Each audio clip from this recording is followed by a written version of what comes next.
The summer of 1873 brought more than just sweltering heat to the small town of Elmwood, Tennessee. Nestled between rolling hills and dense forests, Elmwood was like many other southern towns struggling to rebuild. After the devastation of the war between the states, life moved slowly here, where farm work and Sunday sermons formed the predictable rhythm of existence. But predictability was about to become a luxury the townsfolk would desperately miss. Our story begins on a particularly humid July morning, when the air hung thick as molasses, and even the roosters seemed too weary to announce the dawn properly. The modest white clapboard house at the edge of town, belonging to the Miller family, stood quiet, save for the occasional creak of a rocking chair on the front porch. Thomas Miller, a widow rower of 5 years, sat watching the sun climb over the eastern hills, while his 12-year-old daughter, Ella Lenner, prepared breakfast inside. Thomas had lost his wife, Margaret, to childbed fever while delivering their second child, a son who survived only 3 days beyond his mother. Since then, it had just been Thomas and Eleanor finding their way through grief together. Thomas worked as the town's carpenter, a respectable trade that kept food on their table and a roof over their heads. Eleanor had grown into a solemn, thoughtful child who kept mostly to herself, helping her father, and tending to their small kitchen garden. The Millers weren't wealthy by any measure, but they were comfortable enough, and Eleanor never wanted for necessities. She attended the one-room schoolhouse 3 days a week, and spent the rest of her time assisting her father, or learning domestic skills from Mrs. Abernathy next door. By all accounts, Eleanor was an ordinary girl, quiet, perhaps a bit too serious for her age, with long chestnut hair she kept neatly braided, and eyes so dark they appeared almost black in certain light. What nobody knew, not even Eleanor herself, until that fateful July morning, was that there was nothing ordinary about her at all.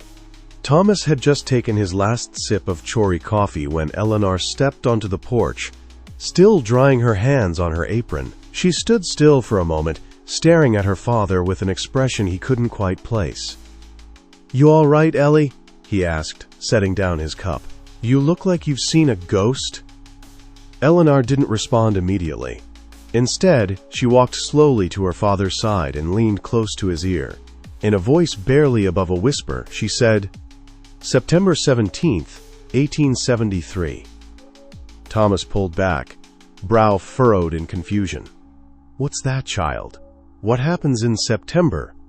Eleanor blinked several times as if waking from a trance. I don't know, P. I just had to tell you that date." She shook her head slightly. "Breakfast is ready. I made Johnny cakes." Thomas nodded slowly, still puzzled by his daughter's odd behavior, but hunger won out over curiosity. He followed Eleanor into their modest kitchen, and soon the strange moment was forgotten amidst the business of the day. That same afternoon, Thomas was called to the Willocks farm on the outskirts of town. John Wilcox, one of the more prosperous farmers in the county, needed repairs on his barn door before the coming harvest. Thomas loaded his tools into his wagon, and with Eleanor seated beside him, made the hour-long journey to the Willocks property. While Thomas worked, Eleanor sat beneath an oak tree, mending one of her father's shirts. Mrs. Wilcox brought her a cup of cold well water and chatted amiably about the coming county fair. As the stud woman turned to leave, Eleanor suddenly reached out and grabbed her wrist. Mrs. Wilcox looked down, startled by the girl's unexpected touch. "December 8th, 1873. Eleanor whispered, her eyes oddly unfocused. Mrs. Wilcox pulled her hand away. "I beg your pardon." Eleanor seemed to return to herself, blinking rapidly. "I'm sorry, ma'am. I don't know why I said that." "Said what, dear?" "The date. December 8th of this year." Mrs. Wilcox gave an uncomfortable laugh. "Well, that's when we usually butcher the hogs. Perhaps you overheard my husband and me discussing it." She smoothed her apron nervously. "I should check on my bread." With that, she hurried back to the house, casting a backward glance at Eleanor. On the ride home, Thomas noticed his daughter was unusually quiet, even for her. "Something troubling you, Ellie?" he asked gently. Eleanor stared at her hands folded in her lap. "I think I'm going crazy, P." Thomas pulled the wagon to a stop. "Now why would you say such a thing? I told Mrs. Wilcox a date just like I told you this morning. I don't know why I did it. It's like someone else was speaking through me." She looked up at him, tears welling in her eyes. "What's happening to me?" Thomas put his arm around his daughter's shoulders. "You're not crazy, Ellie. Maybe you're just growing up. Girls your age go through changes. Your mother would know better what to say." He sighed heavily. "Let's not worry about it now. If it happens again, we'll talk to Reverend Howard." But it did happen again. 3 days later, while picking up supplies at Mr. Tanner's general store, Eleanor approached old Mr. Jenkins, who sat whittling on a bench outside. February 2nd, 1874. She whispered in his ear before continuing on her way, leaving the confused old man scratching his head. When Thomas confronted her about it that evening, Eleanor burst into tears. "I can't help it, P. It's like my mouth has a mind of its own. I know these dates mean something important, but I don't know what." Thomas was at a loss. His daughter had always been a truthful, level-headed child. If she said she couldn't control these strange utterances, he believed her. But he also knew how quickly rumors could spread in a small town like Elmwood, and how harshly people could judge what they didn't understand. "You need to try harder to keep these thoughts to yourself, Ellie," he said firmly. "People will talk and not kindly." Eleanor nodded. "Miserably." "I'll try, P. I promise." For several weeks, Eleanor managed to suppress the urge to whisper dates to people. Summer was fading into early autumn, and the town was busy preparing for harvest. Thomas had more work than he could handle, repairing farm equipment and building new furniture for several families. Eleanor kept to her chores and avoided unnecessary interactions with townsfolk. Then came September 17th. Thomas had risen early that morning to finish a rocking chair for the mayor's wife. He felt unusually tired, having slept poorly the night before due to a persistent pain in his left arm. Still, work was work, and he couldn't afford to delay the mayor's commission. Eleanor served him a hearty breakfast of salt pork, eggs, and biscuits with gravy, watching him with worried eyes as he massaged his arm between bites. "You're not well, P," she said softly. "Just a bit of strain from planing that oak yesterday," Thomas replied with a forced smile. "Nothing to fret about." Eleanor wasn't convinced. "Maybe you should rest today." "Can't afford to, Ellie. The mayor's expecting that chair by tomorrow." He stood, wincing slightly. "I'll be fine once I get moving." Thomas made it halfway to his workshop before the pain intensified, shooting from his left arm up to his chest and jaw. He stumbled, dropping to one knee with a strangled gasp. Eleanor, who had been watching from the porch, ran to his side. "P, what is it? What's wrong?" Thomas couldn't speak. The pain was overwhelming now, crushing his chest like an iron vice. He clutched at Eleanor's arm, his face contorted in agony. "Help!" Eleanor screamed, looking frantically toward the neighboring houses. "Somebody help us!" Mr. Abernathy from next door came running, followed by his wife. They found Thomas collapsed on the ground, Eleanor cradling his head in her lap, tears streaming down her face. "Get Dr. Wilson." Mr. Abernathy told his wife, who immediately gathered her skirts and ran toward town, but it was too late. By the time Dr. Wilson arrived, Thomas Miller was gone. His heart gave out. The doctor pronounced solemnly after examining the body. Nothing anyone could have done. Eleanor sat motionless on the porch steps as neighbors came to offer condolences and help with arrangements. She heard their words as if from underwater, nodding mechanically when appropriate, but unable to truly process what had happened. It wasn't until Mrs. Abernathy gently suggested they prepare Thomas for burial that reality came crashing down on Eleanor. "September 17th, 1873, she whispered, remembering the date she told her father that July morning. "I knew somehow I knew." The town of Elmwood rallied around their orphaned daughter, as they had done for countless others in the aftermath of the war. Reverend Howard delivered a moving eulogy, praising Thomas Miller's skill as a craftsman and his devotion as a father. The church ladies brought enough food to feed an army, and Mr. Abernathy offered to take Eleanor in until more permanent arrangements could be made. Through it all, Eleanor moved like a sleepwalker, performing the expected rituals of grief, while her mind grappled with a terrifying realization. She had predicted her father's death months before it happened. And if that was true, what did it mean for Mrs. Wilcox and old Mr. Jenkins?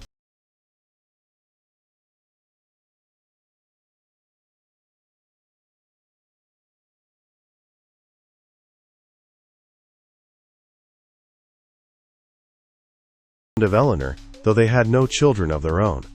They gave her a small but comfortable bedroom at the back of their farmhouse and tried to make her feel welcome. Martha was a practical woman who believed hard work was the best remedy for grief.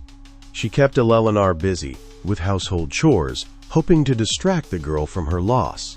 William was quieter, often watching Eleanor with a thoughtful expression when he thought she wouldn't notice. The child hardly speaks. Martha commented one evening as she and William sat by the fire after Eleanor had gone to bed. "It's not natural for a girl her age to be so silent." William tamped tobacco into his pipe. "She's mourning, Martha. Give her time. It's been nearly a month, and there's something odd about the way she looks at people sometimes. Like she knows something they don't." William lit his pipe, puffing until the tobacco glowed. "She's had a shock. Lost her mother young, and now her father, bound to affect a child's manner." Martha nodded reluctantly. "I suppose you're right. Still, I wish she'd talk more." Ella Lanner, listening from the hallway, slipped back to her room. She had been careful not to whisper any more dates since her father's death, terrified of what they might mean. But the urges still came, especially around certain people. Just that morning, while helping Martha churn butter, she'd barely stopped herself from whispering April 30th, 1874, to the neighbor, Mrs. Carson, who'd stopped by to borrow some sugar. As days passed, Eleanor grew increasingly isolated. The other children at school avoided her, having heard whispered conversations between their parents about that poor Miller girl and how there was always something strange about her. Teachers treated her with exaggerated kindness that felt more like pity. Even Martha and William, for all their good intentions, watched her as if she might shatter at any moment. Only in the woods behind the Simmons farm did Eleanor find any peace. There, among the towering oaks and fragrant pines, she could be alone with her thoughts. She would sit for hours on a fallen log beside a small stream, listening to the water's gentle murmur and trying to make sense of her mysterious ability.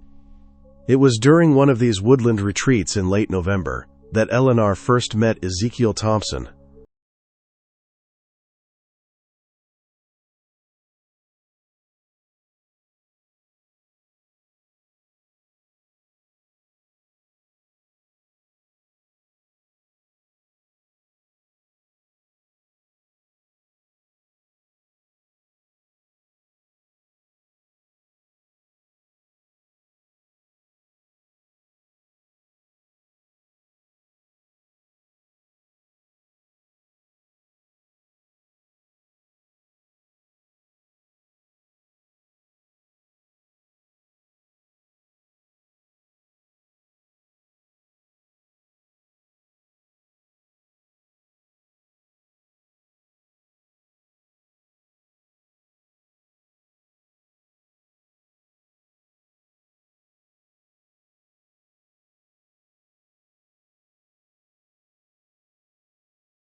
Eleanor stepped back, horrified at what she'd done.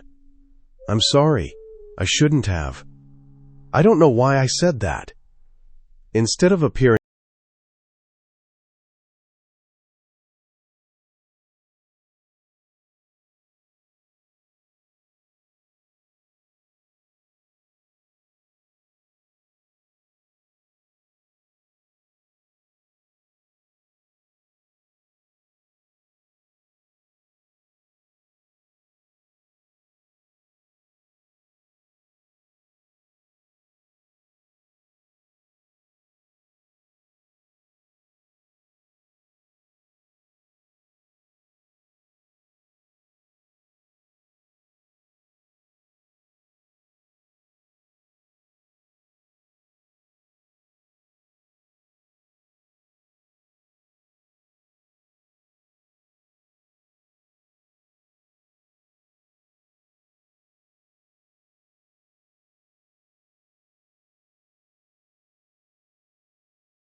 my pa the date of his death and didn't even know what I was saying.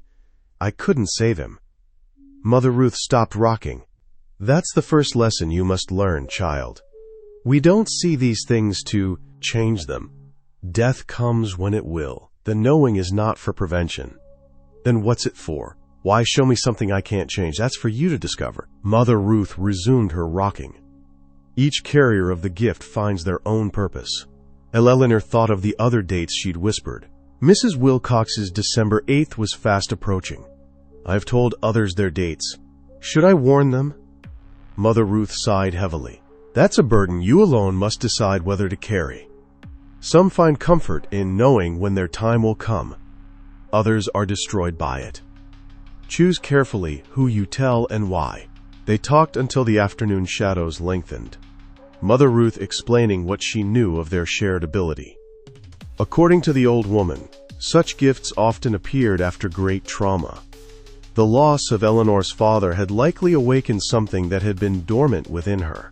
"In the old country, my ancestors were revered for such abilities," Mother Ruth told her. "Here, they made us hide them. White folks call it witchcraft or devil's work when they don't understand something."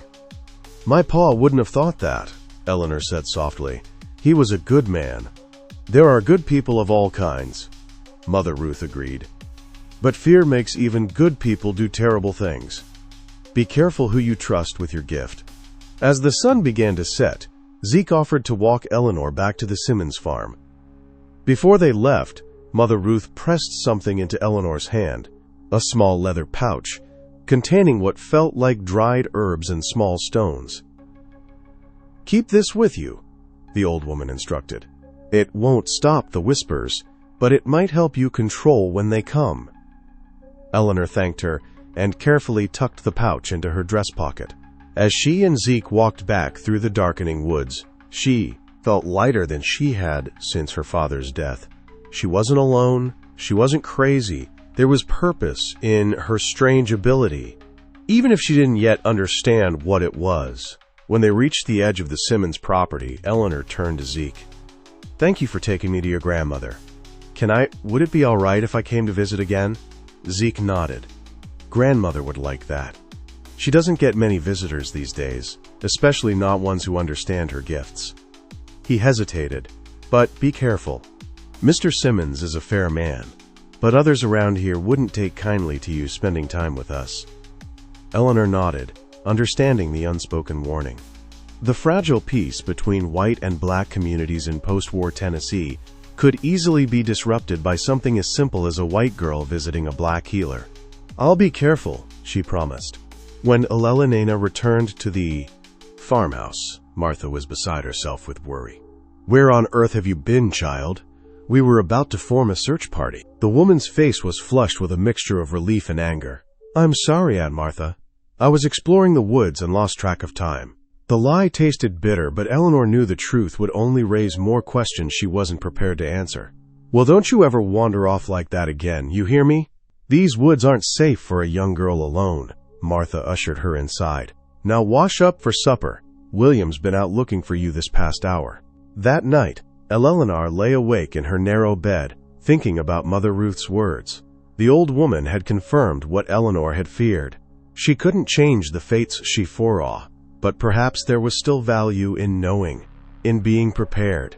Perhaps she could offer comfort to those marked for death, help them make peace with their final days.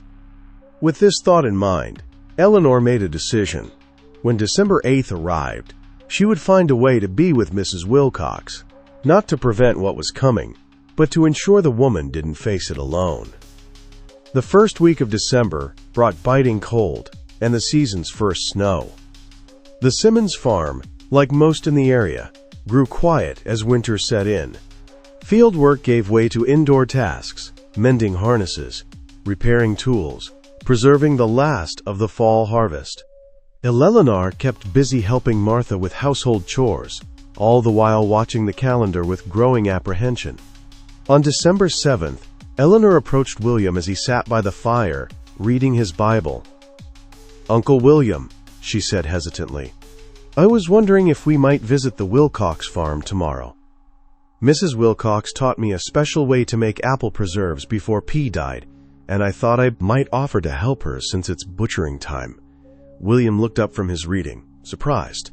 "That's thoughtful of you, Eleanor, but tomorrow's meant to be bitter cold, not ideal for traveling. Please, Uncle William, it would mean a great deal to me." Eleanor seldom asked for anything, and her pleading tone caught William's attention. He studied her for a moment, then nodded slowly. "Very well. If the weather's not too foul, we'll go after breakfast." Eleanor thanked him and retreated to her room, clutching Mother Ruth's charm pouch. She had visited the old healer twice more since their first meeting, slipping away under the pretense of gathering winter berries or simply needing fresh air. Mother Ruth had taught her how to focus her thoughts, how to quiet the whispers when they threatened to overwhelm her. But nothing could prepare Eleanor for what she might witness tomorrow. The morning of December 8th dawned clear and frigid. William hitched the horses to the wagon while Martha packed a basket of freshly baked bread and preserved peaches as a gift for the Wilcoxes. Eleanor dressed warmly, her heart pounding with dread and determination. The journey to the Wilcox farm seemed both interminable and too brief. Eleanor sat between Martha and William on the wagon seat, rehearsing what she might say to Mrs. Wilcox. Should she hint at the coming danger, try to keep the woman inside away from whatever threat awaited her? Mother Ruth had warned against interfering, but surely some precaution could be taken. They arrived mid-morning to find the Wilcox farm bustling with activity. As William had mentioned, it was butchering day. Several neighbors had come to help with the slaughter and processing of the Wilcoxes' hogs, a community effort that would stock multiple smokehouses with winter meat. John Wilcox greeted them heartily, his breath visible in the cold air. "William, Martha, what brings you out on such a frigid day?" William explained that Eleanor had wanted to help Mrs. Wilcox with preserves. John laughed, gesturing toward the barn where the butchering was underway. "Mary's elbow deep in rendering lard at the moment, but I'm sure she'd welcome the company." She set up in the summer kitchen behind the house, keeping the fires going. Ella Laning's stomach clenched. Fire? Was that to be the cause? A kitchen accident, perhaps? She thanked Mr. Wilcox and made her way to the small outbuilding that served as the Wilcoxes' summer kitchen, used during hot months to keep cooking heat out of the main house, and now repurposed for butchering day. Inside, she found Mrs. Wilcox tending 3 large iron kettles suspended over open flames. The woman's face was flushed from the heat, her sleeves rolled up, and a large apron protecting her dress from splatters of rendering fat. "Eleanor Miller, what a surprise!" Mrs. Wilcox wiped her hands on her apron. "Did you come with the Simmons?" Eleanor nodded, removing her coat in the steamy warmth of the kitchen. "I came to help, if I may." Mrs. Wilcox smiled, though her eyes betrayed her confusion. She and Eleanor had never been particularly close. "That's kind of you, dear, though I'm afraid it's rather messy work." "I don't mind," Eleanor said, rolling up her own sleeves. "Fa always said I was a good helper." For the next hour, Eleanor stayed close to Mrs. Wilcox, watching for any sign of impending danger. She helped stir the rendering lard, prepared salt mixtures for the meat, and kept the fires fed with split wood. Every crackle of the flames made her jump. Every sharp tool handled by Mrs. Wilcox caused Eleanor's heart to race. By midday, Eleanor's nerves were afraid to breaking. Nothing had happened. No accidents. No sudden illness. Mrs. Wilcox seemed in perfect health, cheerfully directing the work and chatting about the coming Christmas celebrations. Perhaps Mother Ruth was wrong. Perhaps Eleanor's gift was nothing but coincidence and imagination. Her father's death on September 17th could have been mere chance, the date lodged in her subconscious from some forgotten conversation. With this comforting thought, Eleanor began to relax. She accepted a bowl of stew brought by one of the neighbor women and sat on a bench outside the summer kitchen to eat. From this vantage point, she could see the main barn where the men were working and the smokehouse where cuts of meat were already being hung. She had just finished her stew when a commotion erupted from the barn, shouts of alarm, men running. Eleanor stood, straining to see what was happening. A moment later, Mr. Wilcox emerged from the barn, carrying something in his arms. Someone with a jolt of terror, Eleanor realized it was Mrs. Wilcox. But how? The woman had been in the kitchen with her just minutes ago.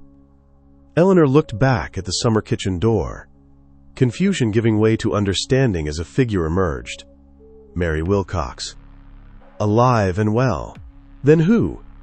Charlotte? Mrs. Wilcox screamed, running toward her husband and the burden he carried. "My baby!" Ella Lanner followed, her bowl clattering forgotten to the ground. As she drew closer, she saw that Mr. Wilcox carried the limp form of a young woman, the Wilcox's eldest daughter, Charlotte, who had been away at school in Nashville and must have arrived home while Eleanor was in the kitchen. They brought Charlotte into the main house, laying her on a set in the parlor. Dr. Wilson, who happened to be among the neighbors helping with the butchering, examined her quickly. "What happened?" Mrs. Wilcox demanded, clutching her daughter's cold hand.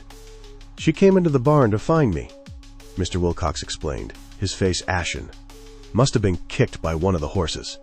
I found her collapsed by the stall door." Dr. Wilson straightened, his expression grave. "I'm sorry, Mary John.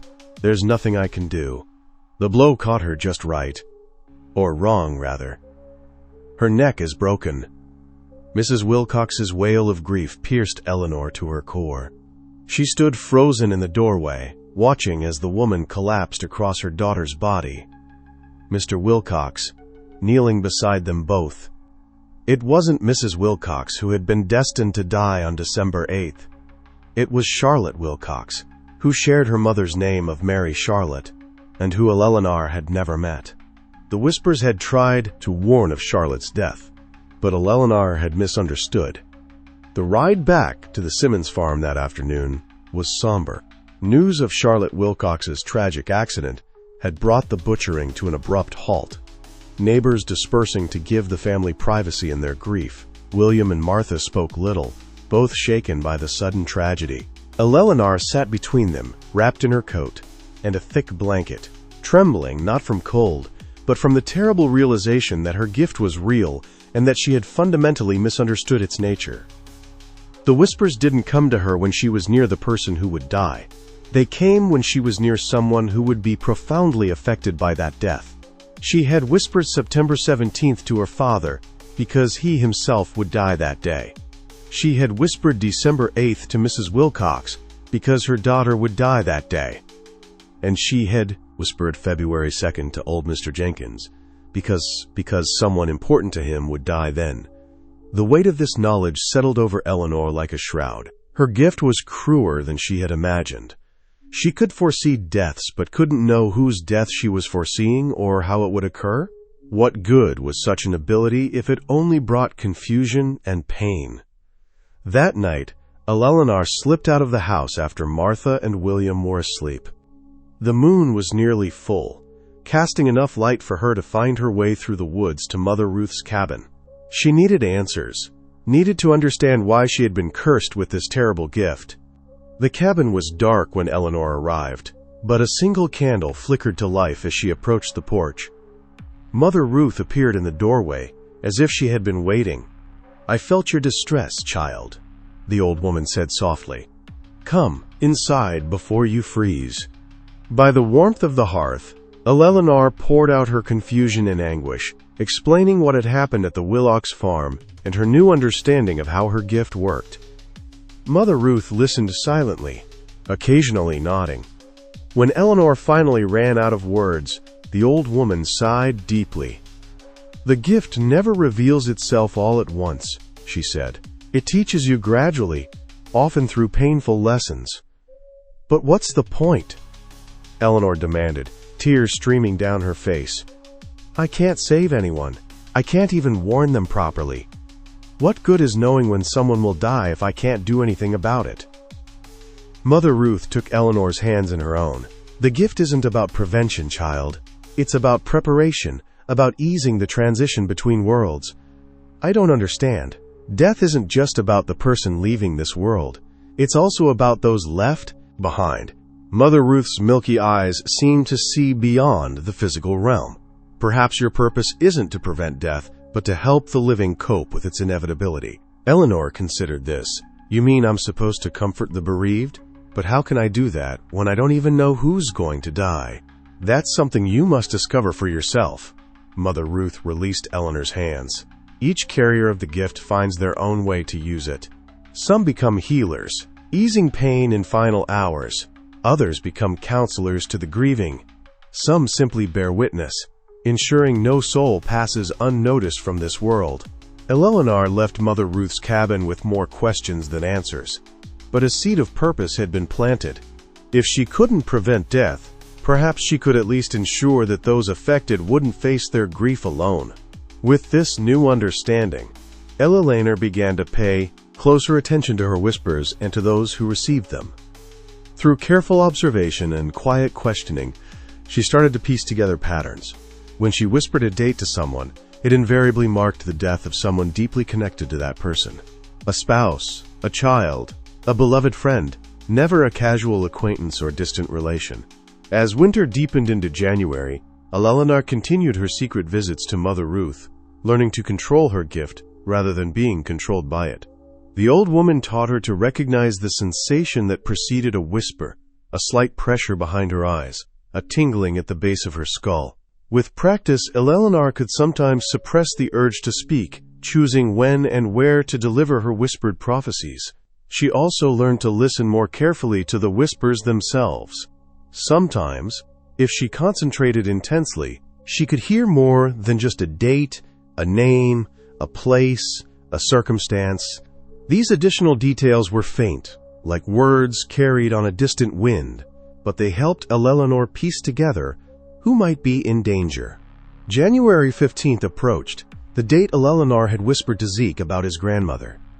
Despite Mother Ruth's insistence that death came when it would, regardless of intervention, Eleanor couldn't bear the thought of losing the old woman who had become her mentor and friend. She spent every moment she could spare at the cabin, watching for signs of illness or danger. Mother Ruth seemed amused by Eleanor's vigilance. "You can't stand guard against death, child. When my time comes, it comes." "But aren't you afraid?" Eleanor asked, perched on a stool beside the healer's rocking chair. Mother Ruth laughed, a surprisingly garish sound from such an ancient figure. "Afraid of going home? No, child. I have lived nearly 90 years on this earth. I've seen slavery's chains broken. I've seen children and grandchildren grow to adulthood. What's left to fear?" On the morning of January 15th, Eleanor woke before dawn, determined to reach Mother Ruth's cabin early. She dressed quietly in the dark, wrapping herself in her warmest cloak. She had nearly reached the back door when Martha's voice stopped her. "And where do you think you're going at this hour, young lady?" Eleanor turned slowly to find Martha standing in the kitchen doorway, a lantern in her hand. The woman was fully dressed, unusual for this early hour. I needed some air," Eleanor stammered. Martha's expression softened. "Eleanor, I know you've been sneaking off to the woods. William has followed you a time or two to ensure your safety." Eleanor's heart sank. "You know about Mother Ruth. We know you've been visiting the Thompson woman." "Yes." Martha set her lantern on the table and gestured for Eleanor to sit. "William and I have been trying to decide how to address this. We understand you're still grieving your father, and perhaps this woman's remedies seem to offer comfort." "It's not like that," Eleanor protested. "She's been helping me understand things about myself." Martha sighed. "Eleanor, I know Thomas raised you to be open-minded, but there are boundaries in our community that exist for good reason. The colored folks have their ways, and we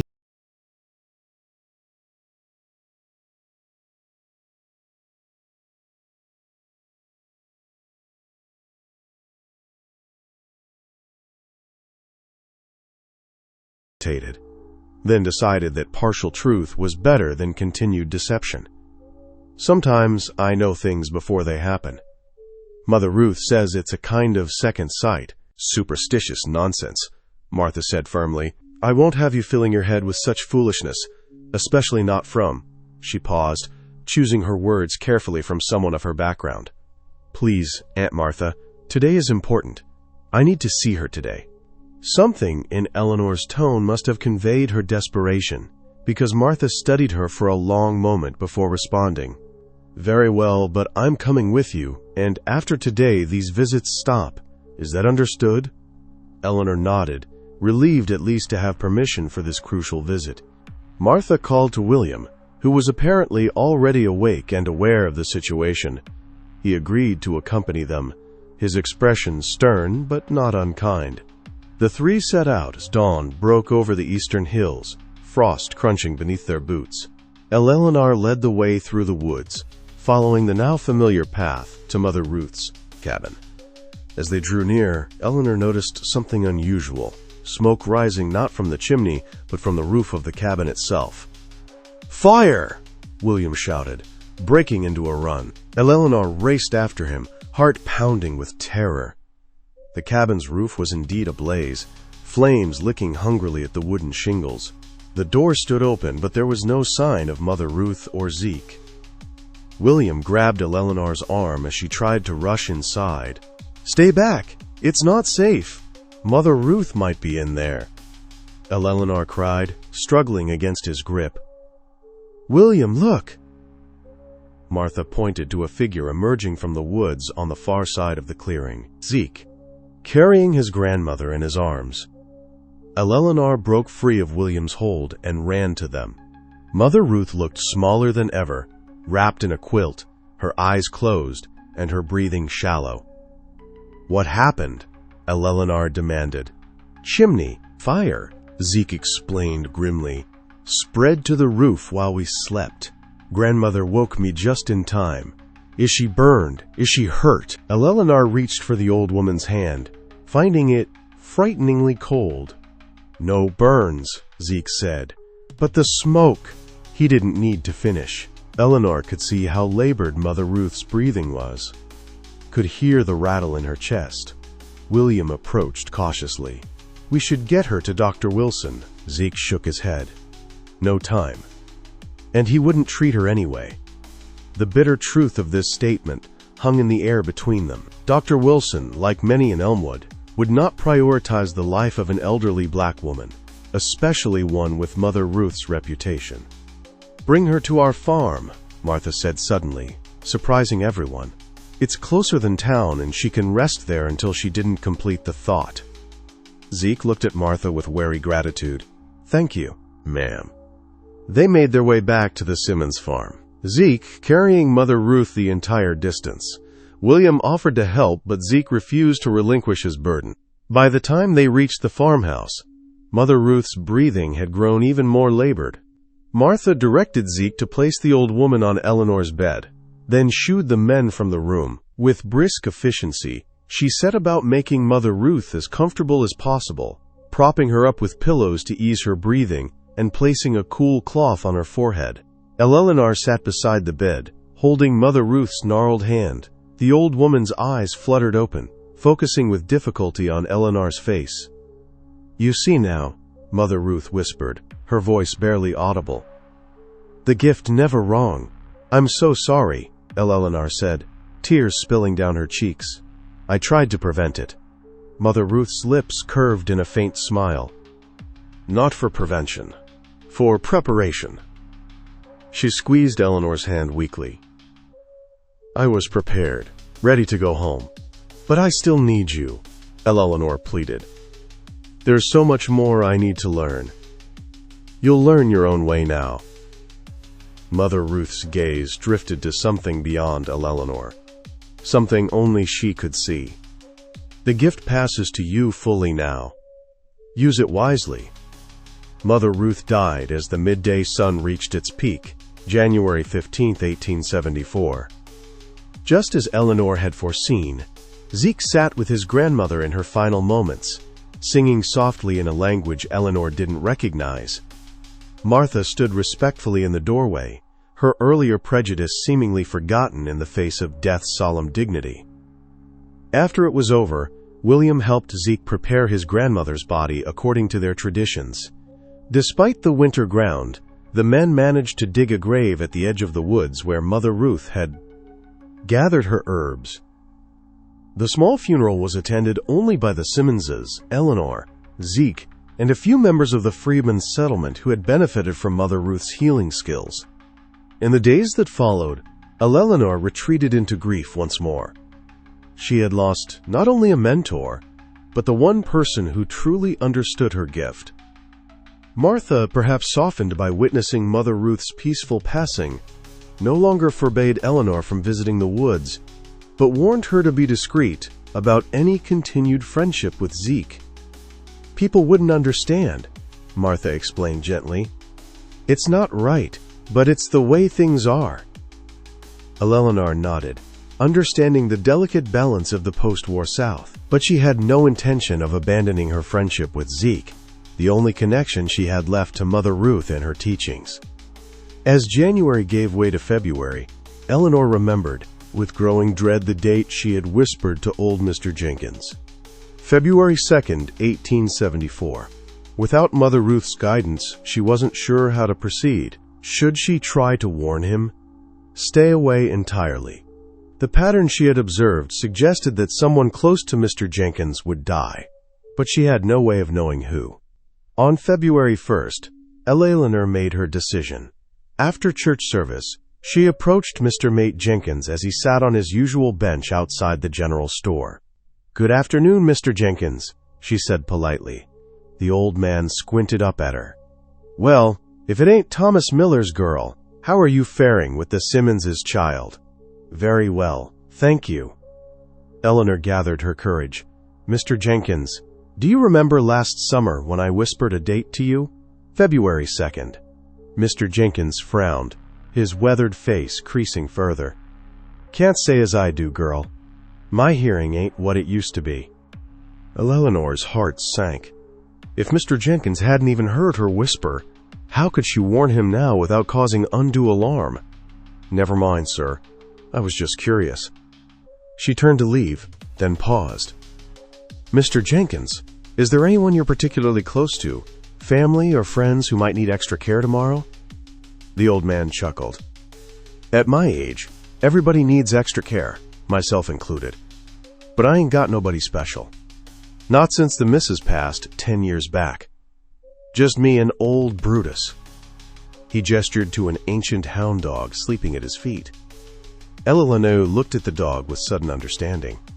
Brutus had been Mr. Jenkins' constant companion for as long as anyone in Elmwood could remember. The whispered date hadn't been about a person at all.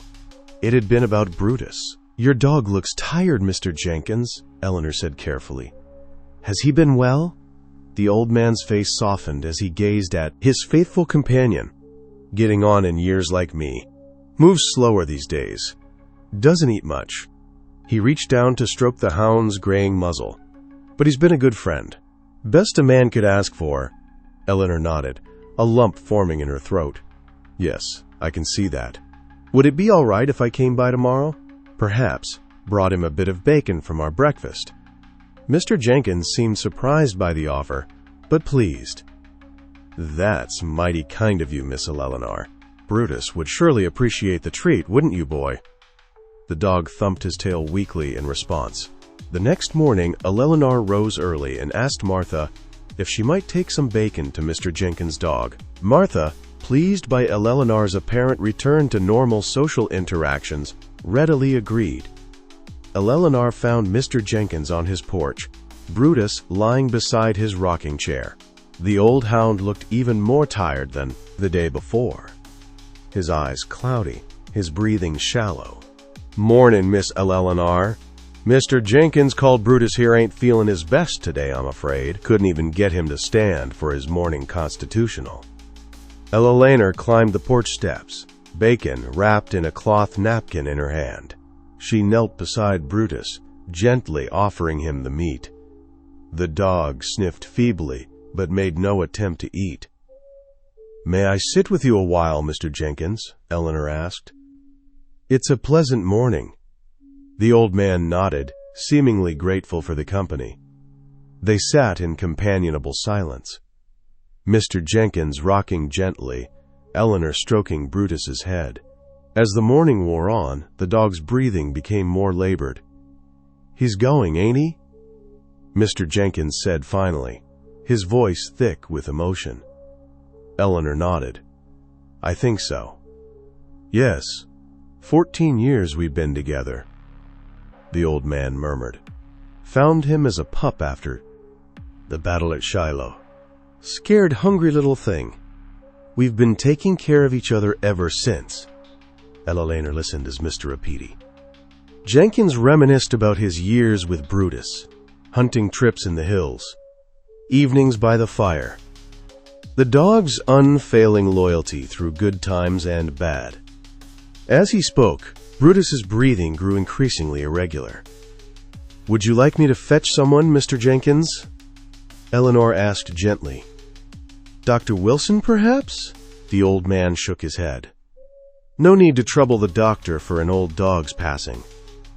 Besides, he added with a sad smile, I'd rather Brutus wasn't alone at the end. Eleanor understood then what Mother Ruth had meant about preparation.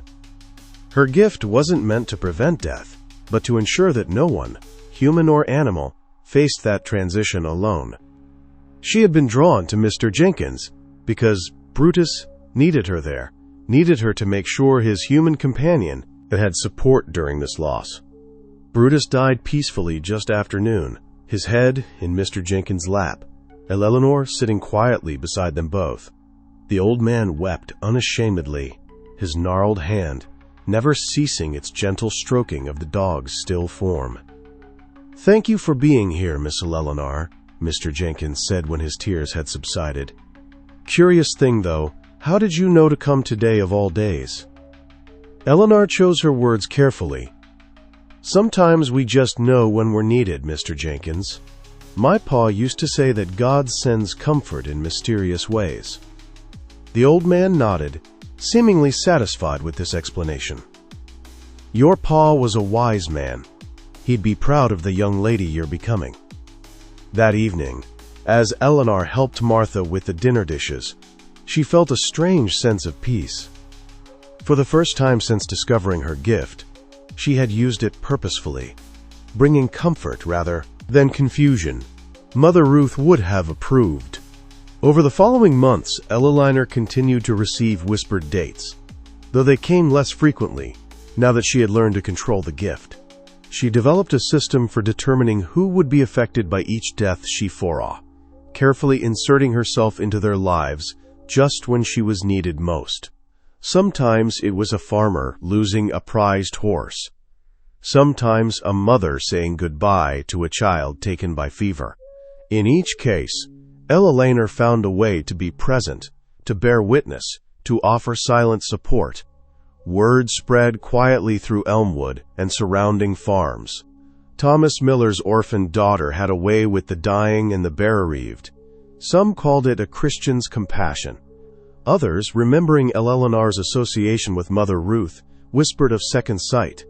Whatever the explanation, people began to seek her out when loved ones were ailing, taking comfort in her calm presence and uncanny ability to know exactly when death would come. By the summer of 1874, Eleanor had established a quiet role for herself in the community. Martha and William, seeing how the girl had found purpose in her unusual calling, ceased their attempts to guide her toward more conventional pursuits. They provided a stable home and affection, asking only that Eleanor be discreet about her continued friendship with Zeke, who had inherited his grandmother's healing practice. Eleanor's gift never failed her.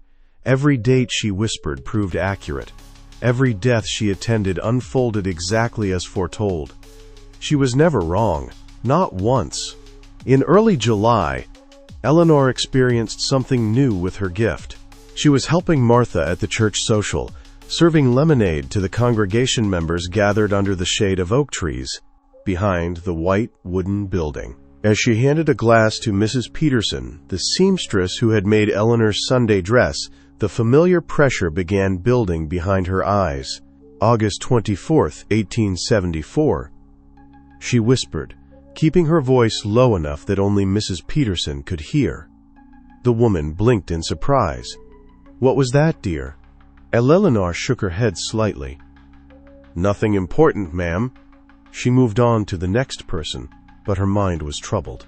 Mrs. Peterson was a widow in her 50s, with no children or close family. Who could be dying that would affect her so deeply? That evening, Eleanor confided in Martha about the whisper. "Mrs. Peterson doesn't have family," Eleanor explained, pacing the kitchen while Martha kneaded bread dough for the next day's baking. "I don't understand who could be dying that would matter so much to her." Martha dusted flour from her hands. "Connections aren't always about blood, Eleanor. Sometimes the people who matter most to us are those we choose." This insight gave Eleanor an idea. The next day, she visited Mrs. Peterson's small house behind the dressmaker's shop in town. The woman welcomed her warmly, offering tea and fresh-baked molasses cookies. "What brings you by, Eleanor? Need your dress taken in? You're still growing so fast at your age." "No, ma'am," Eleanor replied carefully, considering her words. "I was wondering if you might tell me about your friends. Who's important to you?" I'm writing a composition for school about community bonds." The lie tasted bitter, but Eleanor had learned that sometimes small deceptions were necessary. Mrs. Peterson seemed delighted by the question. She spoke at length about the church ladies' auxiliary, her customers, and the satisfaction of creating beautiful garments. But she truly brightened when mentioning one name. "And then there's Josephine Tucker, my dearest friend since childhood. We grew up on neighboring farms outside Nashville. She married and moved to Memphis after the war, but we write every week. Not a Sunday goes by that I don't include her in my prayers. Eleanor felt a chill. Is Mrs. Tucker? Well, Mrs. Peterson's smile faltered. Her last letter mentioned some breathing troubles. The doctors in Memphis are puzzled. Her husband is considering taking her to specialists in St. Louis next month. She sighed. Josephine has always had delicate lungs. As a girl, even a simple cold could keep her bedridden for weeks. Eleanor nodded, understanding now. Mrs. Tucker would die on August 24th. And though Mrs. Peterson would not be present, the loss would devastate her. Would you like to tell me about her? About your friendship? Eleanor asked, gently. Sometimes sharing memories can be a comfort. For the next hour, Mrs. Peterson reminisced about her lifelong friendship with Josephine, their childhood adventures, shared secrets, the difficult years during the war when communication had been nearly impossible, and the joy of reuniting through letters afterward.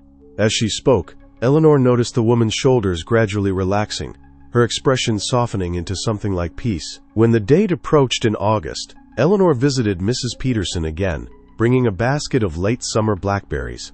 They made preserves together, the woman teaching Eleanor her special recipe while continuing to share stories of Josephine. 3 days later, when the telegram arrived announcing Josephine Tucker's passing from consumption of the lungs, Mrs. Peterson came directly to the Simmons farm. You knew somehow, didn't you? She asked Eleanor, her eyes red-rimmed but dry.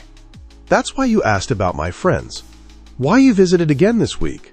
Eleanor hesitated, then nodded. I can't explain how. Mrs. Peterson reached for Eleanor's hand. You don't need to. My grandmother had the sight, too. She squeezed Eleanor's fingers. Thank you for preparing me in your way, for letting me remember all the good before the sorrow came. This experience taught Eleanor something valuable. Sometimes her gift could provide preparation not just through presence at the moment of death, but through creating space for memory and celebration of life before the loss occurred. As her 13th birthday approached in August, Eleanor reflected on the tumultuous year behind her. She had lost her father and found her purpose. She had confronted death repeatedly and discovered that its sting could be lessened through compassionate presence. She had learned that some gifts, though terrible in their power, could be channeled toward mercy. On a warm August evening, Eleanor sat on the Simmons porch, watching fireflies rise from the meadow. Martha brought her a slice of apple pie and sat beside her. An unusual moment of quiet companionship between the practical woman and her mysterious ward. You've changed this past year, Martha observed, breaking the comfortable silence. Grown up in ways most children don't have to. Eleanor nodded, uncertain how to respond. William and I worry about you sometimes, Martha continued. It can't be easy always being around death the way you are. It's not easy, Eleanor admitted. But it feels right, like it's what I'm meant to do. Martha studied her for a long moment. Your mother had a touch of it, too. You know, that's what Thomas told me once, after she died. Said Margaret sometimes knew things before they happened. Nothing as strong as what you seem to have, but enough to make folks wonder. Eleanor stared at Martha, stunned by this revelation. P never told me that. I expect he wanted to protect you. Didn't want you thinking you were different. Martha patted Eleanor's hand awkwardly. But you are different, child. And maybe that's not such a bad thing if you're using your gift to help others.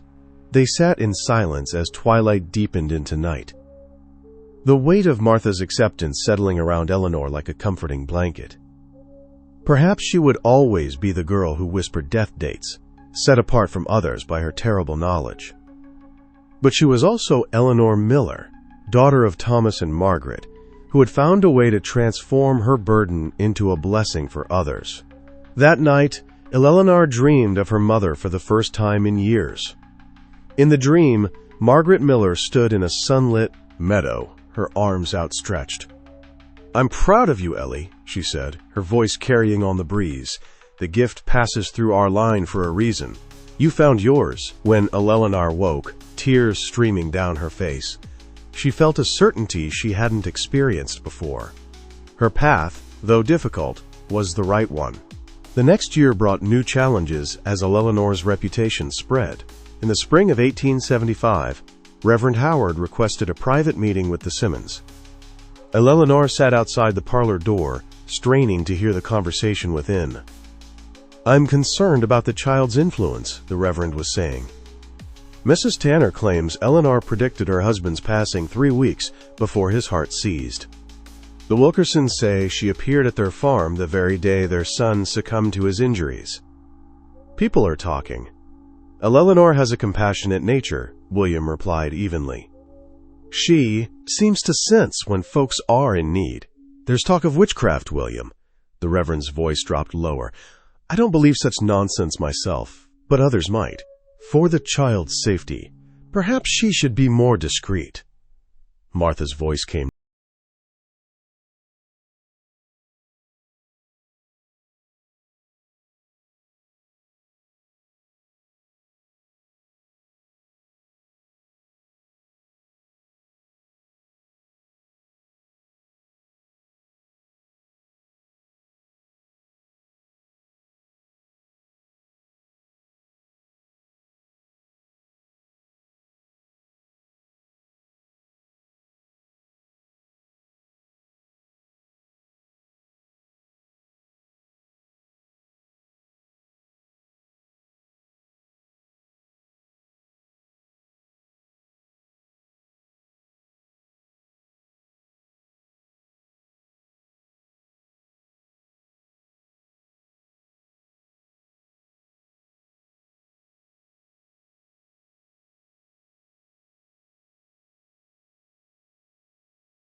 Lapping like competing voices. October 17th. November 3rd, RD. Today. Martha looked at her sharply. "Eleanor, what is it?" "I need to go with you," Eleanor managed, pressing her fingers to her temples. "Someone's going to die today. Maybe more than one person." William and Martha exchanged glances, then nodded. Within minutes, They were in the wagon heading toward town. Eleanor sitting silently between them, trying to sort through the jumble of whispers in her mind. The town mill was Elmwood's largest employer, processing the region's timber into lumber shipped as far as Nashville and Memphis. The accident had occurred when a drive belt snapped, sending machinery parts flying across the work floor. By the time the Simmons arrived, the injured had been moved to the doctor's office across the street. Dr. Wilson's waiting room had been transformed into a makeshift ward. 4 men lay on hastily arranged COTSs, moaning in pain or ominously silent. The doctor moved between them, his shirt sleeves rolled up and stained with blood, his face set in grim concentration. Eleanor scanned the injured men, trying to discern which ones were marked for death today. Her gift had never presented itself this way before. Usually, the whispers came when she was near someone who would be affected by a death, not necessarily the dying person themselves. Martha immediately joined the doctor's wife in tending to a young man with a heavily bandaged leg. William spoke briefly to Dr. Wilson, then began helping an older man drink water, supporting his head gently. Eleanor stood frozen in the doorway until Dr. Wilson noticed her. "Girl, either make yourself useful or wait outside," he said brusquely. Eleanor moved to the side of a middle-aged man she recognized as Mr. Holloway, who operated the mill's main saw. His breathing was labored, his face ashen beneath a sheen of sweat. A large blood stain spread across the bandages wrapped around his midsection. As she approached, the whispers in her mind clarified, focusing on a single date. "Today." "Water," Mr. Holloway gasped. Reaching blindly, Eleanor poured a cup from the nearby pitcher and held it to his lips. "Easy now, Mr. Holloway. Small sips." The man's eyes focused on her face. "Miller's girl," he murmured. "Heard about you?" He coughed, a wet rattling sound that brought blood to his lips. "Am I dying, girl? They won't tell me straight." Eleanor held his gaze steadily. "Yes, Mr. Holloway, today." Instead of fear, relief washed across the man's features. "Thought so. Can't feel much below the waist anymore." He gripped Eleanor's hand with surprising strength. "My wife and boy, someone needs to tell them." Dr. Wilson sent for them. Eleanor assured him. "Is there anything you want them to know in case?" She didn't need to finish the sentence. For the next hour, Eleanor sat with Mr. Holloway, listening as he spoke of his life, his regrets, and his hopes for his son's future. She wrote down specific instructions about insurance papers kept in a tin box under a floorboard in the bedroom, about his wish for his tools to go to his 16-year-old son, about the hidden cache of coins saved for his wife's security. Never told her about that money, he confessed. Wanted it to be a surprise for our 20th anniversary next year. He coughed again. Weaker now. Guess the surprise comes early. When Mrs. Holloway arrived with their teenage son, Eleanor discreetly handed her the paper with her husband's final wishes. "He's been waiting for you," she said simply. Mrs. Holloway looked from the paper to Eleanor's face, understanding dawning in her eyes. She nodded once, then went to her husband's side. Eleanor slipped away, giving the family privacy for their goodbyes. Mr. Holloway died as the church bell struck 4 o'clock. The other 3 injured men survived, just as Eleanor had sensed they would. On the ride home, William regarded her with new respect. "Dr. Wilson said you knew," he said quietly. Mindful of other townspeople, still within earshot, said, quote, "You helped Holloway put his affairs in order when everyone else was just trying to keep him comfortable." Eleanor stared at her hands, still faintly stained with the man's blood, despite repeated washings.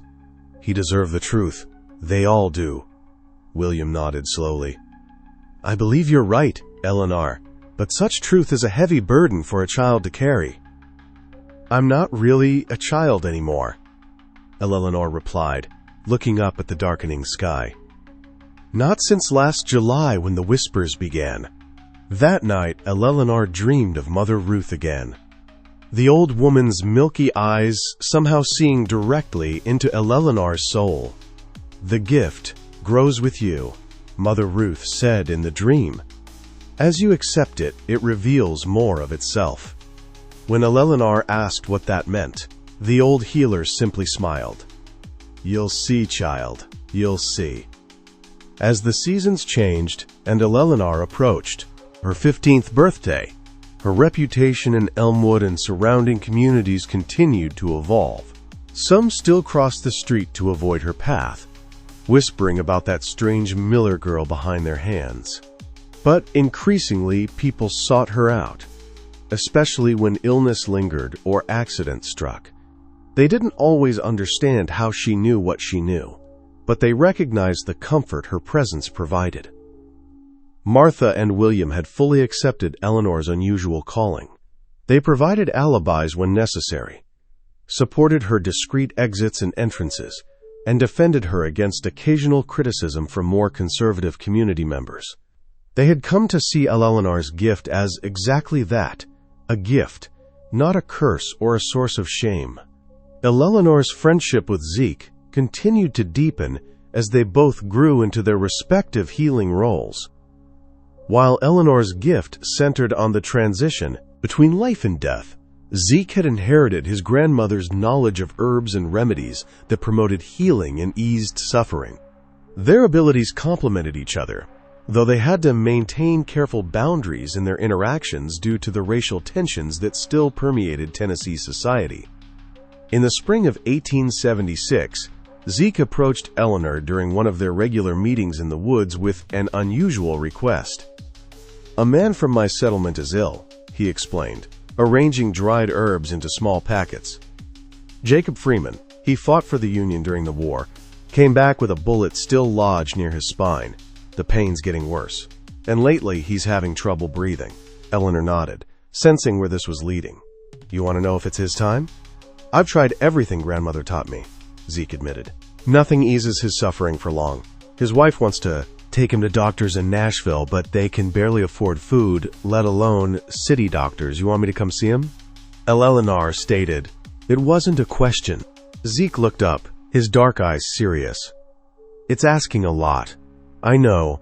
Our settlement isn't like visiting Mother Ruth's cabin. There would be talk if you were seen there." Eleanor considered the risk.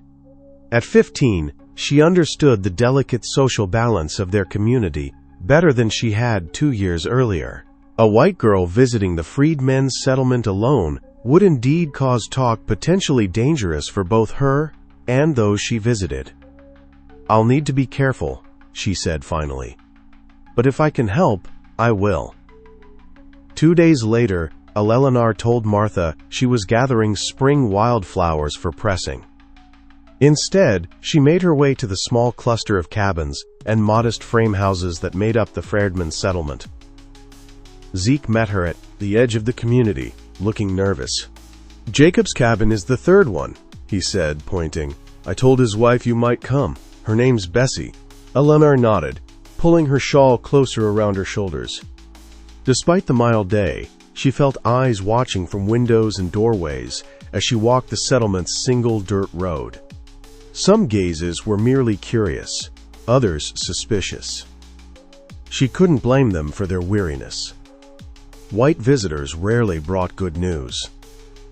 Bessie Freeman stood in the doorway of a small but well-maintained cabin. A woman perhaps in her 40s, with a careworn face and hands roughened by work. She studied Eleanor for a long moment before speaking. "Zeke says, you know things about when people are to pass," she said directly. "That true sometimes?" Eleanor answered honestly. "I can't control what I know or don't know, but I'd like to meet your husband if that's all." "You're right." Bessie nodded once, stepping aside to let Eleanor enter. The cabin's interior was clean and spare, a table with 4 mismatched chairs, a small cooking area, and through a doorway covered by a faded curtain, a bed where a man lay propped up on pillows. Jacob Freeman was thin to the point of gauntness, his dark skin ashen with pain and illness. His eyes, however, remained alert and dignified as they fixed on Eleanor. "So you're the Whisper Girl," he said, his voice surprisingly strong. "Heard about you even over here." Eleanor approached the bedside, suddenly feeling the familiar pressure behind her eyes. She waited, letting the whisper form fully in her mind. 2 days, she said softly. June 3rd. Jacob nodded slowly, unsurprised. Figured it was coming soon. Body can't fight forever. He reached for his wife's hand. Now we know, Bessie. No need for Nashville doctors using up our savings. Bessie's composure cracked slightly, a single tear trailing down her cheek. You sure, girl? No mistake? I'm sure, Eleanor replied gently. I've never been wrong. To Eleanor's surprise, Jacob smiled. That's a mercy, then. Knowing for certain, he shifted slightly, wincing. Fought for freedom. Got to live to see it. Even built this place with my own 2 hands. A man can't ask for much more than that. Eleanor stayed for nearly an hour, listening as Jacob spoke of his life, his time as a soldier in the United States, colored troops, his return to Tennessee, despite warnings that former slaves weren't welcome, his determination to build something lasting for his wife and the children they'd never been blessed with. One thing I regret, Jacob said as Eleanor prepared to leave. Never learned my letters proper. Got things I'd like Bessie to know to remember. Zeke can read, some, but writing's harder for him. Eleanor made a decision then. I'll come back tomorrow. I can write for you if you'd like. Bessie looked alarmed. People will talk if you keep coming here. Let them, Eleanor replied with a confidence she didn't entirely feel. This is more important. True to her word, Eleanor returned the next day, having told Martha she was helping Mrs. Peterson with mending, a plausible excuse that the seamstress would support if questioned. She brought paper, ink, and a pen borrowed from William's desk. For hours she sat beside Jacob's bed, transcribing his words as he dictated letters to friends from his army days, instructions for Bessie about the cabin's maintenance, and finally, a love letter to his wife, filled with tender memories and hopes for her future after his passing. You've got a gift beyond the whispers, girl, Jacob told her as she carefully blotted the ink on the final page. You listen, truly listen. That's rare in this world. When Eleanor arrived on the morning of June 3rd, Zeke was already at the Freeman cabin. Several other community members stood nearby, nodding respectfully to Eleanor, but maintaining their distance. Inside, Jacob's breathing had grown labored, his consciousness fading in and out. You came back, Bessie said, her stoic demeanor finally crumbling. I wasn't sure you would. I promised. Eleanor replied simply, taking a seat on the wooden stool beside the bed. In the hours that followed, Eleanor witnessed Jacob's peaceful transition, holding Bessie's hand as the woman wept silently. Zeke prepared traditional herbs to be burned, explaining quietly to Eleanor that this practice had been preserved from their ancestors' homeland, a way of purifying the space and guiding the spirit onward. When it was over, Eleanor helped Bessie wash and prepare Jacob's body, a task she had performed several times now for different families. The familiar ritual brought comfort to both women, a shared experience that transcended their different backgrounds and circumstances. As Eleanor prepared to leave, Bessie pressed something into her hand, a small wooden carving of a bird in flight. Jacob made it last year before his hands got too bad, Bessie explained. Said it reminded him of freedom. I think he'd want you to have it. Eleanor closed her fingers around the smooth wood, deeply touched. Thank you. I'll treasure it. Word of Eleanor's visits to the Frairdman settlement reached Elmwood within days. Some townspeople looked at her with new suspicion, others with outright hostility. Reverend Howard paid another visit to the Simmons farm, this time speaking directly to Eleanor. Your Christian charity does you credit, child, he said, his tone measured, but there are proper channels for providing aid to the colored community. A young lady visiting their settlement alone invites misunderstanding. Eleanor met his gaze steadily. Mr. Freeman was dying, Reverend. He needed someone to write his final words. Would you have gone if I'd asked? The Reverend's hesitation was answer enough. Eleanor continued. her voice soft but firm. "My gift doesn't distinguish between white and colored, rich and poor. Death comes to everyone, and everyone deserves comfort in their final hours." Reverend Howard had no immediate response to this simple truth. He departed with a reminder about the upcoming Sunday service and a caution to William about guiding the child's charitable impulses more appropriately. William, who had stood silently during this exchange, placed a hand on Eleanor's shoulder after the Reverend left. "You reminded me of your father just then," he said. Thomas always spoke his mind plainly when it mattered most. The incident marked a turning point in how Eleanor viewed her role. No longer would she limit her gift based on social conventions or others' expectations. If the whispers led her to someone in need, she would follow regardless of their station or color. As Eleanor matured from girl to young woman, her gift continued to evolve. By her 17th birthday in 1878, she had gained a nuanced understanding of the whispers. Sometimes they came with striking clarity, a precise date, and even a sense of how death would arrive. Other times they were more ambiguous, suggesting a window of time rather than a specific day. Most significantly, Eleanor discovered she could sometimes sense not just when death would come, but whether intervention might alter its course. This revelation occurred during the harsh winter of 1878, when influenza swept through Elmwood, claiming victims of all ages. The Perkins family, tenant farmers on land adjacent to the Simmons farm, were particularly hard hit. All 5 children fell ill within days of each other. When Eleanor visited with Martha to bring broth and bread, she felt the familiar pressure behind her eyes, but the whispers were strangely muffled, as if uncertain. January 10th, perhaps, if untreated. Confused by this new variation, Eleanor focused her attention on each child in turn. The whisper grew strongest beside 7-year-old Alice, the middle child, who lay feverish and coughing on a pallet near the hearth. That evening, Eleanor consulted with Zeke, who had become not just a friend, but a trusted advisor in matters of her gift. Mother Ruth sometimes spoke of fate having branches like a river that can follow different channels, depending on what lies in its path, Zeke said thoughtfully. Perhaps your whispers are telling you that this death isn't fixed, that it could be prevented. But how?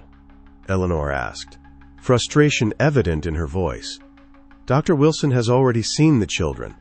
He says there's nothing to do but wait and hope the fever breaks. Zeke hesitated, then reached into his bag.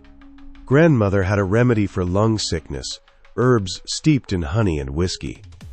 The white doctors dismissed such things, but I've seen it work when their medicines failed. Eleanor took the small jar Zeke offered. If I give this to the Perkins family, they'll want to know where it came from. Tell them it's an old family recipe, Zeke suggested. Not entirely untrue, just not your family.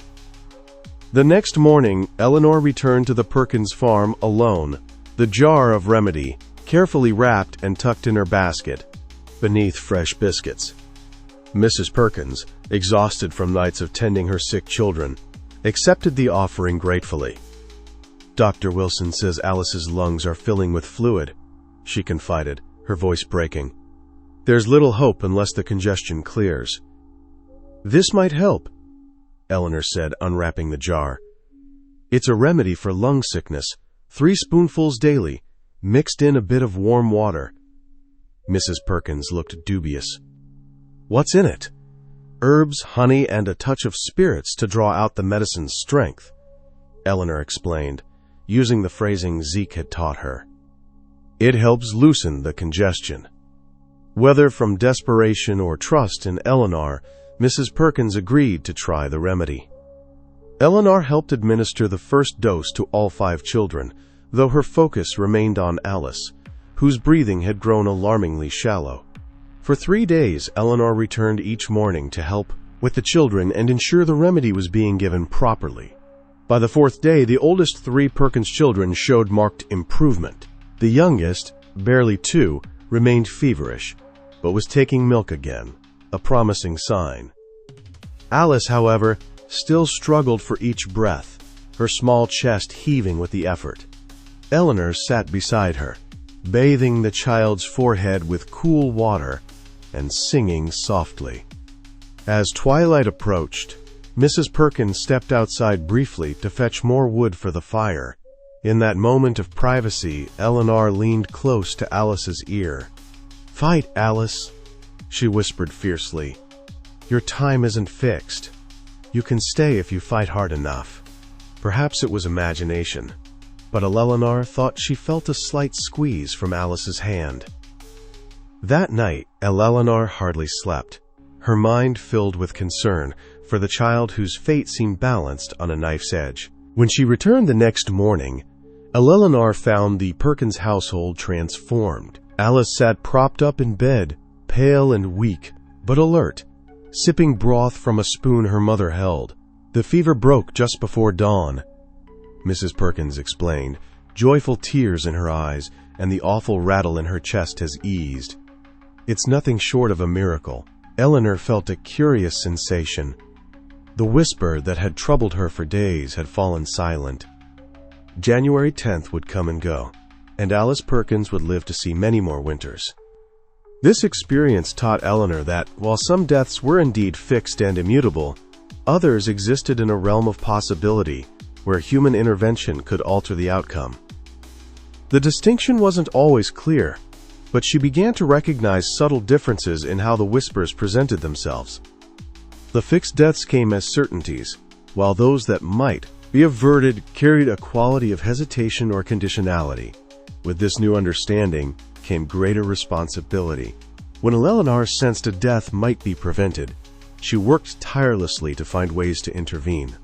Sometimes through Zeke's herbal remedies, sometimes by ensuring a doctor was called promptly, sometimes simply by providing better care and nourishment than the afflicted might otherwise receive. Not every intervention succeeded. Some fates remained fixed, despite Eleanor's best efforts. But enough lives were extended, or saved that word spread, of the Miller girl's healing touch. A misattribution that Eleanor never corrected, as it provided cover for her more unexplainable abilities. By 1880, at 19 years of age, Eleanor had become a recognized, if unofficial, auxiliary to Dr. Wilson's practice. The doctor, a pragmatic man, concerned more with results than explanations, had come to value Eleanor's inexplicable knack for knowing which cases required his immediate attention and which would resolve with standard care. "Don't know how you do it, Miss Miller," he remarked after Eleanor had insisted he visit an apparently mild case that turned out to be the early stages of diphtheria. "But I've learned not to question Providence when it works in my favor." In the spring of that year, William Simmons suffered a mild apoplectic fit while working in the fields. Though he recovered sufficiently to manage the farm with hired help, the incident made him and Martha reconsider their future, and Eleanor's. "We're not getting any younger," William told Eleanor one evening, as they sat on the porch. "Martha and I have been thinking it might be time to sell the farm, move into something smaller in town." Eleanor nodded, unsurprised. She had noticed William's increasing difficulty with physical tasks, Martha's worsening arthritis that made household chores more challenging. "What would you like to do, Eleanor?" Martha asked, joining them with a tray of lemonade. "You're a young woman now with prospects. The Peterson boy has been making eyes at you for months, and he stands to inherit his father's store one day." Eleanor smiled faintly. James Peterson was indeed attentive whenever their paths crossed, and not unattractive with his sandy hair and kind eyes. But the thought of marriage, of binding herself to conventional expectations, felt like a constraint she couldn't accept.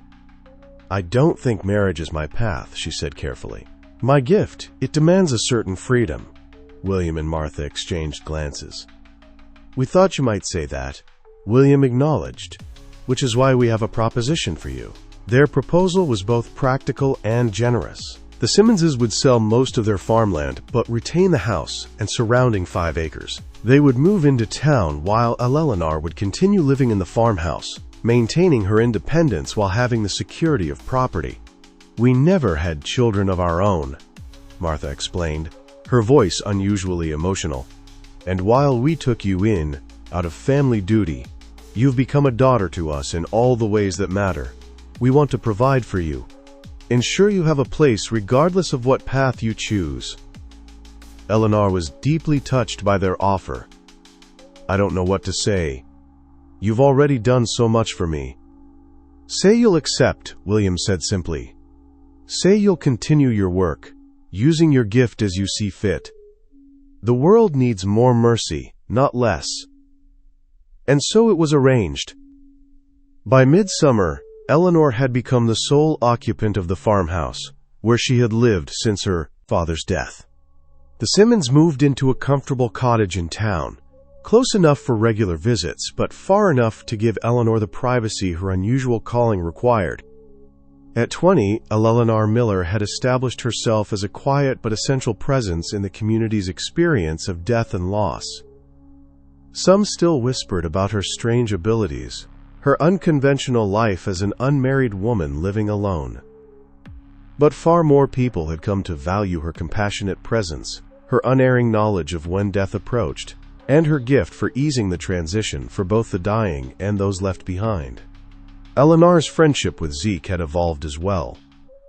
Now in their 20s, they had developed a partnership that bridged their communities, combining her gift for foreseeing death with his knowledge of healing. Though they maintained appropriate public distance due to social conventions of the time, in private they shared a deep bond, founded on mutual respect and shared purpose. "We make a good team, Eleanor Miller," Zeke remarked one summer evening as they sat on the porch of her farmhouse, a liberty that would have scandalized the townspeople, but felt entirely natural to them both. "You know when folks are beyond saving, and I know when they might still be helped." Eleanor nodded, watching lightning bugs illuminate the gathering dusk. "I used to think my gift was nothing but a burden. Now I see it differently." "How so?" Zeke asked, his dark eyes reflecting the last golden light of sunset. "Death isn't the enemy," Eleanor said thoughtfully. "Fear and loneliness are. My gift doesn't prevent death, but it can prevent dying alone and afraid." She turned to look at him. "And your healing doesn't prevent death forever, just postpones it until its proper time." Zeke smiled, the gap between his front teeth visible.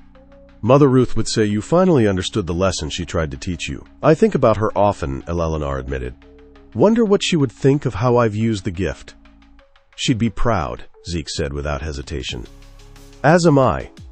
The 1880s brought significant changes to Elmwood and to Eleanor's practice of her gift. The railroad reached their county in 1882, bringing increased commerce, new residents, and more modern ideas. Dr. Wilson retired, replaced by a younger physician with formal training at a medical college in Philadelphia.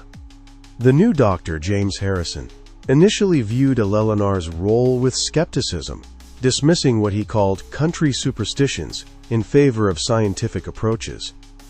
However, after witnessing Eleanor's uncanny accuracy in predicting outcomes and the genuine comfort she provided to patients and families, Dr. Harrison developed a grudging respect for her abilities. By 1885, they had established a working relationship similar to the one Eleanor had shared with Dr. Wilson. She provided insights about which cases were urgent or terminal, while he contributed medical expertise beyond her experiential knowledge. Eleanor's 30th birthday in 1891 arrived with little fanfare but much personal reflection. Nearly 20 years had passed since the whispers first came to her on that July morning in 1873. In that time, she had attended hundreds of deathbeds, comforted countless grieving families, and occasionally, when fate allowed, helped prevent deaths that weren't yet fixed in time. She had watched Elmwood grow and change, seen children she'd once known become parents themselves. William and Martha Simmons had both passed. William in the winter of 1887 from a second, more severe apoplectic fit. Martha the beau of Mest, following spring from pneumonia. Eleanor had been with them both at the end, grateful that her gift had allowed her to provide them the same comfort she'd offered so many others. Despite her unusual status as an unmarried woman living alone, Eleanor had earned a place of respect in the community. Young mothers sought her advice on kicky babies. Farmers consulted her about ailing livestock, and families increasingly called for her presence alongside the doctor when illness struck. Few now mentioned witchcraft or questioned the source of her insights. Results had spoken louder than superstition. Eleanor's friendship with Zeke remained one of the central relationships in her life, though it remained largely hidden from public view. The racial climate of Tennessee in the late 19th century had improved only marginally, and both understood the dangers of being perceived as too familiar across racial lines. Zeke had married a woman from his settlement, fathered 4 children, and established himself as a respected healer, serving both black and white communities, though the latter often came to him discreetly after other remedies had failed. As Eleanor entered middle age, she began to notice subtle changes in her gift. The whispers came with greater clarity now, often providing more specific information about the circumstances of death. She also found she could sometimes sense impending death from greater distances, occasionally receiving whispers about people in neighboring counties whom she had never met, but whose loved ones would seek her out days later. In the spring of 1900, as a new century dawned, Eleanor faced perhaps the greatest challenge of her gift. A flood devastated the region after weeks of relentless rain, washing away homes, drowning livestock, and leaving many families destitute.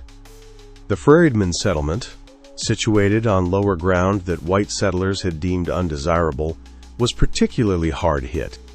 In the aftermath, as Eleanor worked alongside others to provide aid to displaced families, the whispers came with overwhelming frequency and intensity.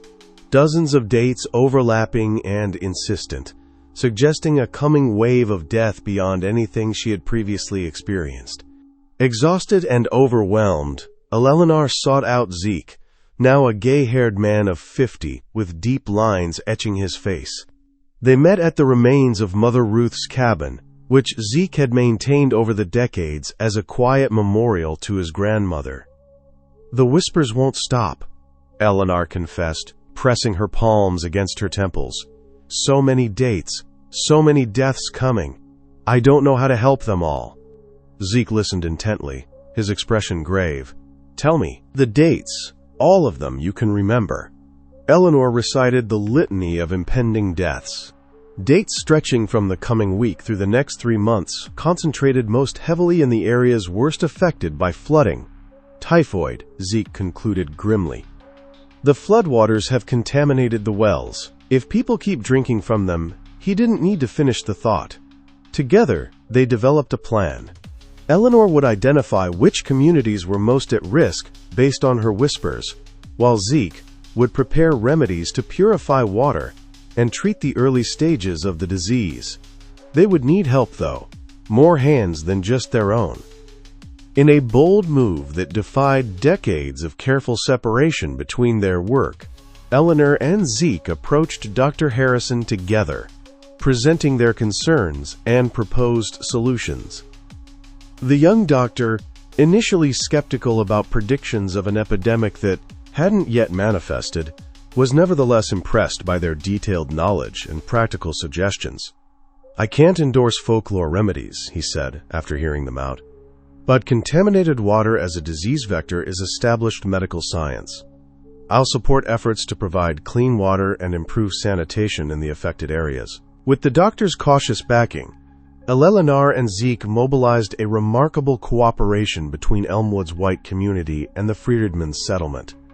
Women from both communities worked together boiling water, preparing food safe for the sick, and distributing Zeke's preventative tonics, discreetly presented to white families as Dr. Harrison's preventative formula.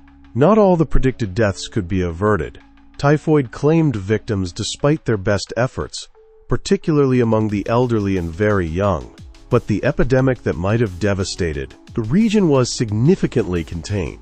Dr. Harrison, witnessing the effectiveness of their coordinated response, became a more vocal supporter of both Eleanor's intuitive diagnostic skills and Zeke's complementary herbal approaches. This crisis marked a turning point in Eleanor's life and work.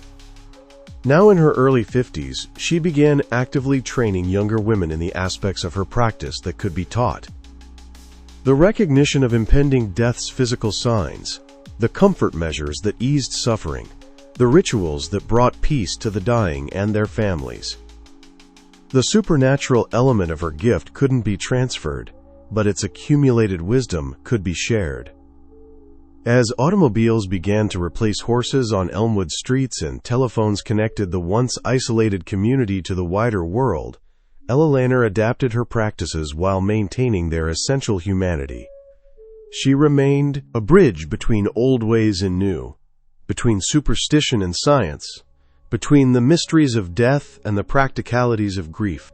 In 1918, as the Great War in Europe was drawing to a close, a new threat emerged: the Spanish influenza pandemic that would ultimately claim more lives than the war itself.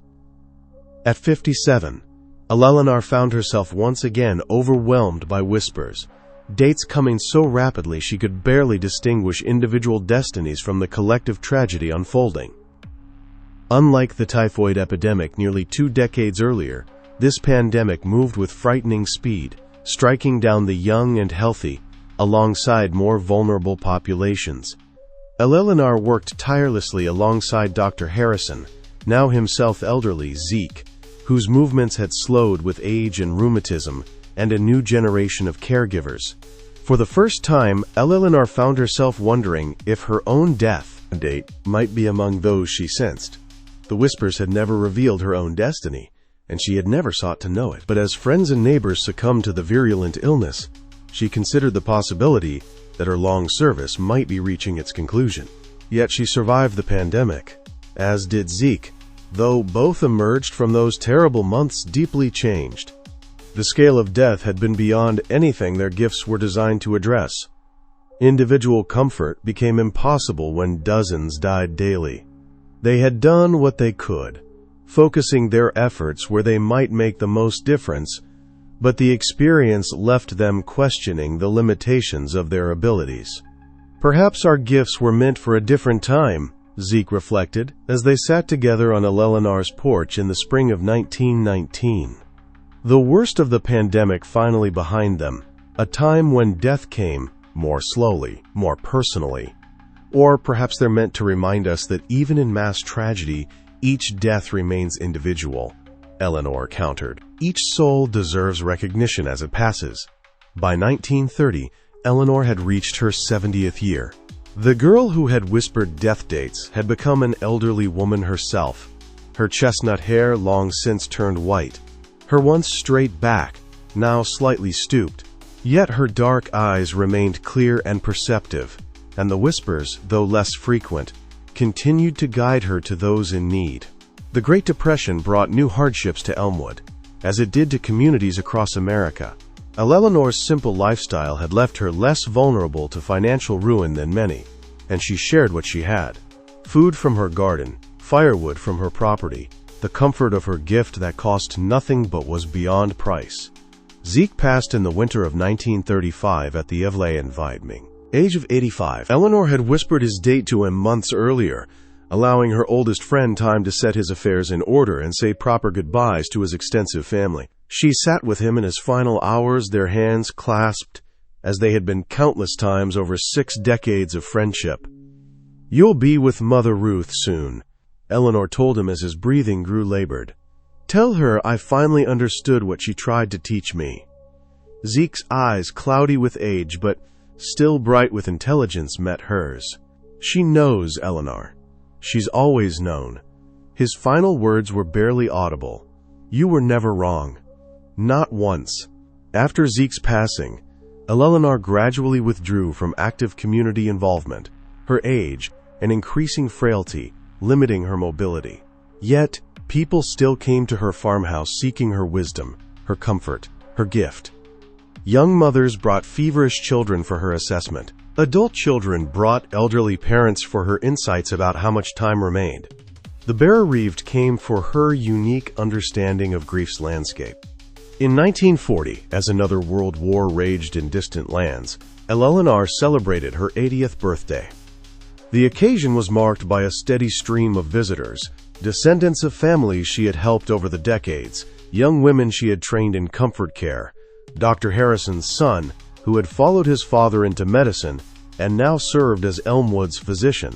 As her strength diminished further, a young nurse named Sarah Jenkins, great-granddaughter of old Mr. Jenkins, whose dog Brutus had been one of Eleanor's earliest whisper experiences, began visiting daily to help with household tasks and personal care. It was to Sarah that Eleanor whispered her own death date in the autumn of 1941, February 17, 1942. She said softly as the young woman helped her into bed one evening. Sarah paused, understanding immediately the significance of the date. "Are you certain?" Eleanor nodded, a serene smile touching her lips. "I've never been wrong. Not once." In the months that followed, Eleanor put her affairs in order with the same methodical care she had helped others apply to their final arrangements. She wrote letters to those who had mattered most in her long life, recorded the wisdom her gift had taught her, and specified that her modest farmhouse should become a place of refuge for those in need, a clinic of sorts where Sarah and others could continue the work of comfort that had defined Eleanor's existence. As February 1942 arrived, bringing with it bitter cold and deep snow, Eleanor's physical condition deteriorated rapidly, yet her mind remained clear, her gift intact until the end. In her final days, visitors came despite the weather. Former patients, neighbors, even descendants of families from the old freedmen's settlement who remembered the white woman who had defied convention to provide comfort to their grandparents and great-grandparents. On the morning of February 17th, Eleanor woke before dawn, feeling the familiar clarity that had accompanied important days throughout her life. Sarah arrived to find her alert and peaceful, sitting up in bed with a small wooden carving of a bird in her hands, Jacob Freeman's gift from nearly 70 years earlier. "It won't be long now," Eleanor told the young nurse. "But before I go, there's something I want you to understand about the gift." For the next hour, as winter light gradually illuminated the bedroom, Eleanor shared final insights about her unique ability, how it had evolved over decades, how it had taught her that death was not an ending, but a transition, how it had shown her that compassion was the greatest healing power humans possessed. "The whispers will die with me," she concluded, her voice growing fainter. "But the work continues. Remember that death isn't the enemy. Fear and loneliness are. Whatever your own gifts may be, use them to ensure no one faces either death or grief alone." As midday approached, Eleanor's breathing slowed. Sarah sat beside her, holding her hand as Eleanor had held so many others through the years. With her final breath, the girl who had whispered death dates offered one last message. "Thank you for letting me help." Eleanor Miller died as she had lived, with purpose, with peace, with the absolute certainty that came from a gift she had ultimately recognized as a blessing rather than a burden. She had transformed a frightening ability into a ministry of comfort that spanned nearly 7 decades. Her funeral, held 3 days later during a brief thaw that allowed for burial, drew mourners from throughout the region. People whose lives had been touched by her unusual gift, whose grief had been eased by her presence, whose understanding of death had been transformed by her wisdom. Though no one else inherited Eleanor's specific ability to whisper death dates, her legacy lived on in the community practices she had established, in the compassionate approaches to death and dying she had modeled, in the stories told about the quiet girl who had known when people would die and had used that knowledge not to frighten, but to comfort. In the generations that followed, as medicine advanced and cultural attitudes toward death evolved, Eleanor Miller became something of a local legend in the hills and valleys of Tennessee, the girl who whispered death dates and was never wrong, not once. But to those who had known her, who had witnessed her work firsthand, she remained simply Eleanor, a woman who had transformed an uncanny burden into a lifetime of service, who had faced death without fear so that others might do the same, who had proved that foreknowledge, even of life's darkest moments, could be the greatest gift of all when used with compassion and wisdom.